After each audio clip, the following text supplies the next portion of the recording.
Racist cops illegally arrested a priest. Then this happened. Imagine yourself as a pastor, standing before your congregation on a peaceful Sunday morning, delivering a heartfelt sermon about hope and redemption. The pews are filled with familiar faces, the families you've counseled, the children you've baptized, the lives you've uplifted. Suddenly, the serene atmosphere shatters as two officers storm through the doors. Their presence exudes authority, and their eyes lock onto you. They stride down the aisle, past your stunned congregation.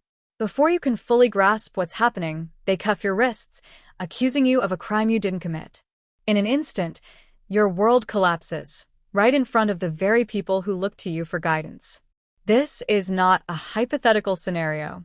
It's the real story of Reverend Jonathan Carter, a Black priest who became the victim of a grave mistake, one that left his dignity stripped, his community outraged, and his faith tested like never before. It all began on a seemingly ordinary Sunday at New Church, a historic sanctuary nestled in the heart of a city. Reverend Carter was halfway through a sermon, quoting the words of Isaiah about justice, when the doors burst open. The congregation froze. Whispers rippled through the room. The officers, however, were unrelenting, their focus fixed as they approached the pulpit. "Jonathan Carter," one of them said, his tone firm. Reverend Carter's heart raced. "Yes," he replied, his voice steady but laced with confusion. "How can I help you?" What followed was like a blow to the chest. He was told he was under arrest for money laundering. Gasps filled the room. Disbelief spread like wildfire. Mothers clutched their children tighter, and elderly members stood in protest. But the officers didn't waver. They placed him in handcuffs, his white clerical collar stark against the dark bands binding his wrists. Outside, a crowd had gathered. Some recorded the scene on their phones.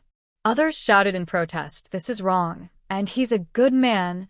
Yet, the officers remained stoic as they guided him into the back of a squad car, treating him as though he were a hardened criminal. At the station, the nightmare deepened. Reverend Carter tried to explain himself, at first calmly, then with growing frustration. He had no idea what they were talking about. The officers insisted he was implicated in a money laundering scheme tied to a local criminal network. His name, they said, appeared in a series of flagged financial transactions. Reverend Carter pleaded with them to check their records. This had to be a mistake. Hours passed in relentless questioning. Meanwhile, word of his arrest spread. Videos of the incident went viral, igniting outrage on social media. Members of his congregation shared stories of the man they knew, someone who had fed the hungry, mentored troubled youth, and comforted families in their darkest hours. Back at the church, his congregation rallied. They stood outside with signs that read, "Justice for Reverend Carter" and "Stop Racism Now." To them, this wasn't just a case of mistaken identity. It was a reflection of a much larger issue: how Black men, no matter their character or station in life, are too often presumed guilty. As the investigation continued, the truth finally emerged. The real culprit was another Jonathan Carter, a man living in a different state, with no resemblance to the Reverend. A clerical error had pointed authorities to the wrong man. By the time the mistake was corrected, the damage was already done. Though Reverend Carter was released, he didn't feel free. The humiliation clung to him.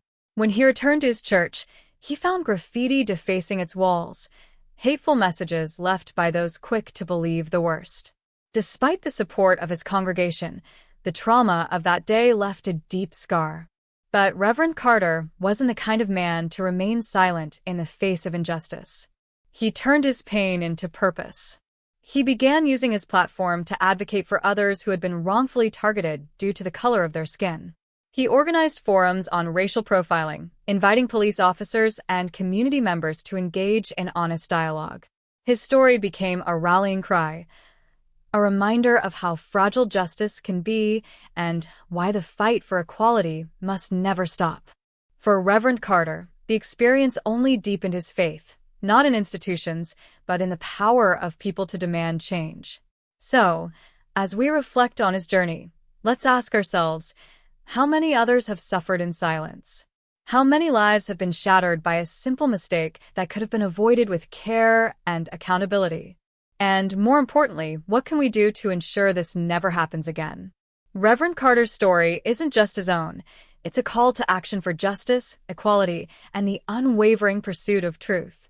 If you've stayed with me this far, let me know in the comments where you're watching from and leave 100 points if you believe in standing for what's right. Don't forget to like, share, and subscribe so you're always notified when we share stories that matter.